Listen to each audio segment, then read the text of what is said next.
శ్రీ లక్ష్మీ నృసింహ పరబ్రహ్మణే నమః.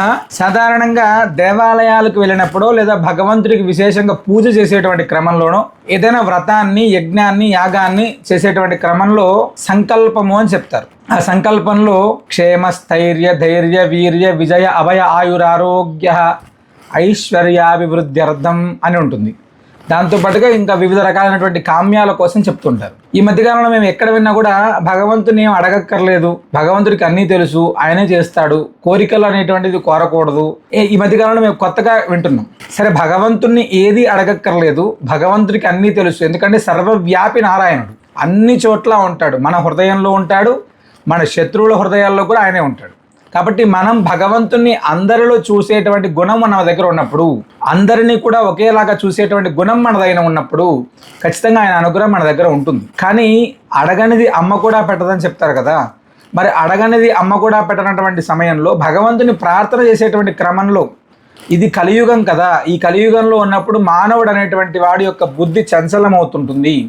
ఆ బుద్ధిని వివిధ రకాలైనటువంటి పూజల ద్వారాను, వివిధ రకాలైనటువంటి దేవాలయాల ద్వారాను, వివిధ యొక్క కామ్యాలు చేసేటువంటి వ్రతాల చేతనం ఉంటాయి. మనం చేసేటువంటి ప్రతి వ్రతంలో కూడా ఈ యొక్క వ్రతాన్ని ఆచరిస్తే ఈ పుణ్యం వస్తుంది, ఈ యొక్క స్తోత్రాన్ని చదివితే ఈ పుణ్యం వస్తుంది, విష్ణు సహస్రనామం చదివితే దాని ఉత్తరపీఠికలో ఉంటుంది. అంటే విద్యార్థి లభతే విద్యా, ధనార్థి లభతే ధనం, సర్వార్థి సర్వమాప్నోతి, మోక్షార్థి మోక్షమాప్నుయాత్ అని ఉంటుంది.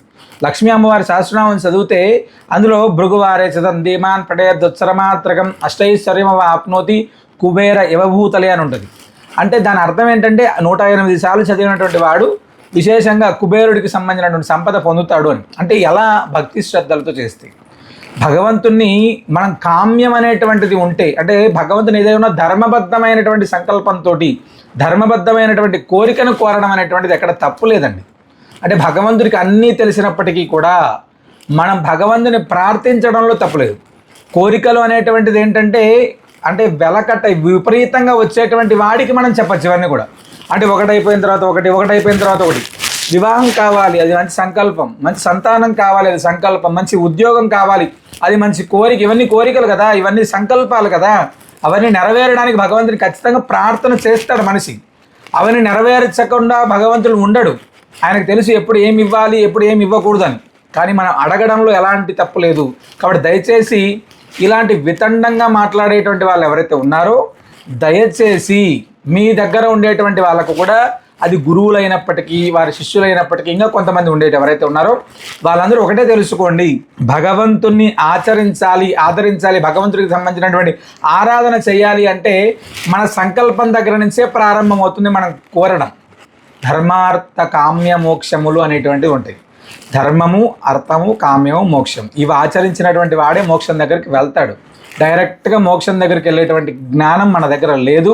కాబట్టి దయచేసి అలాంటి స్టేట్మెంట్లు ఇచ్చేటువంటి క్రమంలో దేవాలయాల నిర్వహణ, సనాతన ధర్మంలో ఉండేటువంటి నిర్వహణ, ఇవన్నీ కూడా ప్రతి భక్తుడు కూడా కోరిక లేకోకుండా ఎవ్వడు ఉండడు. మనం చేసేటువంటి ప్రతి దాంట్లో కూడా కోరిక ఉంటుంది. కాబట్టి అది ముందు తెలుసుకోండి. మీరు ఆ కోరికను అనేటువంటిది పక్కన పెట్టండి. సర్వే జనా సుఖినో భవంతు.